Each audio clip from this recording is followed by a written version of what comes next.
मग काय आई जवळ राहणार ना मग.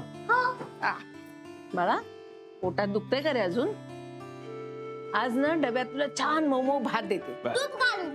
हो तर तूप घालूया, हवं असेल तर मेथकूट घालूया. बिलकुल नाही. बरं नुसतं तूप घालून दे. चल अथर्व चल बरं जा आंघोळीला जा. हा शाळेत जायचं ना आपल्याला. अरे अथर्व अहो हं, पाहिलं का? अथर्व आल्यामुळे एका माणसाचा चेहरा कसा खुललाय ते. बा, पाहतोच आहे मी. अगं विजय आहे तो आईचा एका. छान झालं पण मला विश्वास होताच गुरुनाथच्या वडिलांवर. आणि बरोबर गुरुनाथनं दाखवून दिलं योग्य काय आणि अयोग्य काय. कसं आहे गुरुलाही कळायला होत्या. मुला वाढवणं म्हणजे काय सोपं नाही आहे तसं. हो ना. आणि हे लवकर कळलं ते बरंच झालं. बिचाऱ्या अथर्वची उगाच आबाळ झाली असती आणि खाण्यापिण्याच्या सवयी बिघडल्या असत्या. तर काय अभ्यासाकडे सुद्धा दुर्लक्ष होतच ना ग. ते पोरीला काय अनुभव आहे? नुसतं नटायचं मुरायचं हॉटेलला जाऊन जेवायचं बस एवढंच येतं तिला.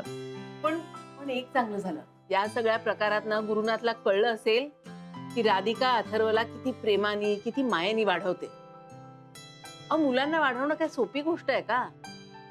एखादं रोपटं प्रेमानं लावावं, त्याला खत पाणी घालावं, कीड मुंगी लागू नये म्हणून जपावं, गुंजारावं. तसं असतं मुलाला वाढवणं. बरोबर आहे ग. शेवटी काय मुलं असली तरी त्यांना कळत असतं सगळं.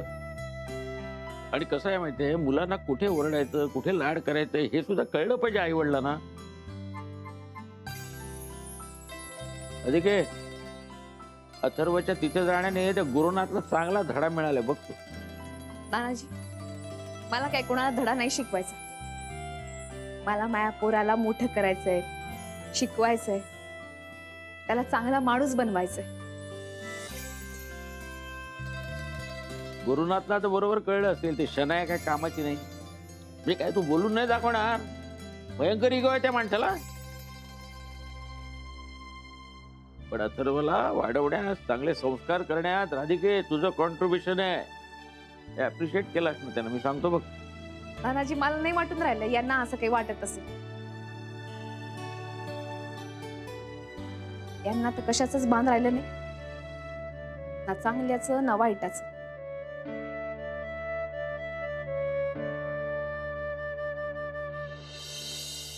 हाय ग.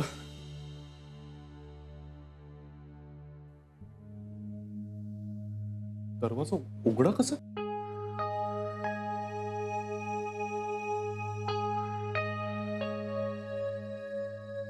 बच्चा, ए बच्चा उठ ना. शनाया लवकर बाहेर ये. दरवाजा कसा उघडा राहिला?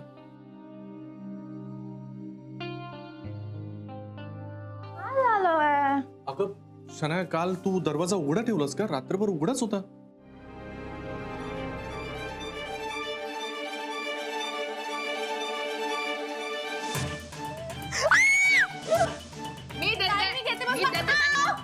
पाणी देते सांगितलं ना मी तुला.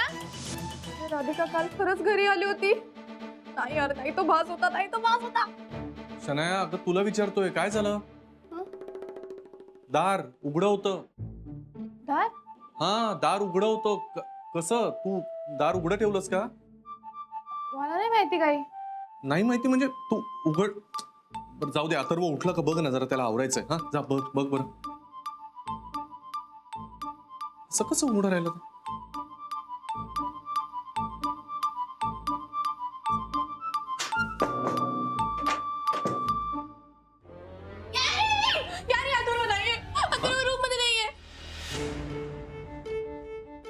रूम मध्ये नाहीये म्हणजे? माहिती ना तू कुठेच दिसत नाहीये. अगं बाथरूम मध्ये असेल. बघितलंस का तू? मी चेक केलं बाथरूम मध्ये, तो कुठेच नाहीये घरात.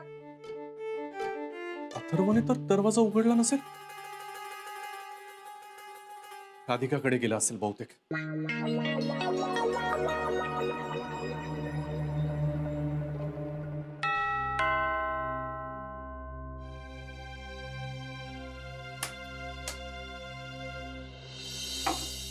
राधिका अथर्व आलाय का इथे? आता लक्षात आलं का तुमच्या? सरळ उत्तर देशील तर बाजू.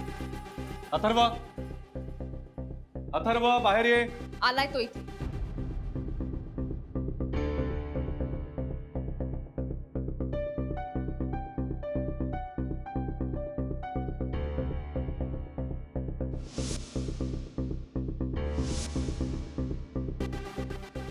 आम्हाला न सांगता त्याला घेऊन आलीस. आम्ही मूर्खासारखे टेन्शन मध्ये त्याला सगळीकडे शोधतोय तिथे. मी काय घेऊन आले नाही. मी काऊन घेऊन येऊ? तो स्वतःच आला इथे. अरे काही काय बोलते? स्वतःहून आला म्हणे. तू घ्यायला आली होतीस त्याला, मला माहितीये सगळं, मी पाहिलंय. आणि तो खूप हॅपी होता आमच्याकडे. तो कशाला येईल तुझ्याकडे? सांगते ना तुझी. आऊ! ए तू वेडी आहेस काय? यारे काय चिमटे बिमटे कसले काढते? राधिका, चिमटा कसला काढतेस तू? अथर्व तुम्हाला सोडून माझ्याकडे काऊन आला याचं कारण हवंय ना तुम्हाला? नाही, ते सांगण्यासाठी चिमटा घेतला. म्हणजे विंडो की काही? आता यातही हिचं काहीतरी लॉजिक असणार आहे. तो इकडे येण्याचा आणि मला चिमटा काढण्याचा काय संबंध आहे? संबंध आहे शन्या. मला सांग, मी जेव्हा तुला चिमटा काढला तेव्हा सगळ्यात पहिल्यांदा तू कुणाचं नाव घेतलंस? आता कोणाचं नाव घेतलं यार मी परत? तुझ्या आईचं.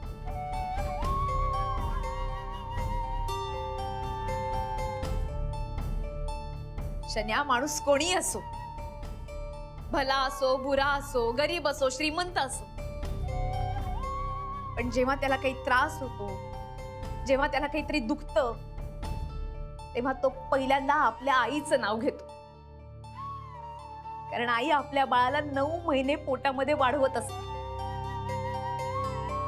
आईशी ना जोडलेली असते ग. जेव्हा ते पोर जन्माला येतं, जेव्हा ती ना तोडली जाते, आणि तरी त्या पोराला काही दुखलं, काही त्रास झाला, तर सगळ्यात पहिल्यांदा आईला कळतं, आईला त्रास होतो. अरे पॉइंट काय? विषय काय? काय मेलोड्रामा चाललाय यार तुझा? शन्या, जोपर्यंत तू आई होत नाही ना, तोपर्यंत तुला नाही कळायचंय. एक मिनिट, म्हणजे तुझं काय म्हणणं आहे? अथर्वला काय आमच्याकडे त्रास होत होता? हो, त्रास होत होता. काल रात्री दार वाजलं म्हणून मी दार उघडलं तर समोर अथर्व. त्याच्या पोटात दुखत होतं, कळवळत होता बिचारा. त्याला विचारलं मी, काय झालं बेटा? तेव्हा त्यांनी सांगितलं या शन्याने तिला केक दिला म्हणून त्याच्या पोटात दुखून राहिलं. मला का ब्लेम करते तू? हा म्हणजे मी केक दिला होता त्याला, पण तो केक चांगला होता. खराब केक कशाला देईन मी त्याला खायला? काही काय बोलते? एक मिनिट राधिका, अथर्वला जर एवढा त्रास होत होता तर त्याने आम्हाला का नाही सांगितलं? तुझ्याकडे का आला डायरेक्ट? माझ्याकडे आला असता ना. आला होता ना तो.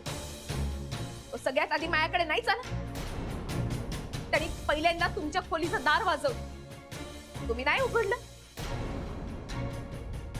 मग काय करणार तो पोरगा बिचारा? मग आला रडत माझ्याकडे.